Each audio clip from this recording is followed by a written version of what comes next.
చోట్లన రాజకీయం ఓకే, కానీ మనది బహుళ పార్టీల ప్రజాస్వామ్యంలో ఇది ఎక్కడ దౌర్భాగ్యం అంటే ఏళ్ల తరబడి జరుగుతూ వచ్చింది ఏంటంటే థర్డ్ ఆల్టర్నేటివ్ వస్తున్నప్పుడల్లా ఎవరో ఒకరు అబ్జార్బ్ చేసేసుకుంటున్నారు, లాగేసుకుని మింగేస్తున్నారు, దాన్ని వాతాపి జీర్ణం కడుపులో పెట్టేసుకుంటున్నారు. తెలుగుదేశం పార్టీ వచ్చినేమో జేపీ గారిది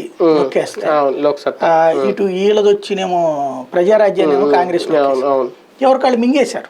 ఇప్పుడు మధ్యలో వచ్చినటువంటి జనసేన మళ్ళీ ఇది తెలుగుదేశంతో కొలైడ్ అయిపోయింది. ఇంకా ఆల్టర్నేటివ్ ఏముంది? భారతీయ జనతా పార్టీ జనసేన కలిసి ఉంటే ఒక ఆల్టర్నేటివ్ ఉంది.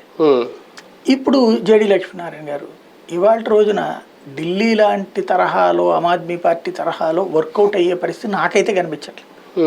ఇక్కడ జగన్ అంటే విపరీతమైన ప్రేమించేవాళ్ళు, జగన్ అంటే విపరీతమైన ద్వేషించేవాళ్ళు రెండే కనబడుతున్నారు. కానీ మనం చదువుకున్న వాళ్ళం, మనం ఆల్టర్నేటివ్ ఆలోచిద్దాం అనే ఆలోచన ఎవరికన్నా వచ్చినా మధ్యలో వీళ్ళు చంపేశారు. ఆల్టర్నేటివ్ లేకపోతే ఏం చేయాలి అంటే సడన్ గా ఎలా పుట్టుకొచ్చిన పార్టీలు, ఒక ఉద్యమాల నుంచి పుట్టుకొచ్చిన పార్టీ. ఇప్పుడు ఆమ్ ఆద్మీ ఉంది, అప్పుడు ఆయన ఎవరు అన్నా హజారే అవినీతికి వ్యతిరేకంగా చేసి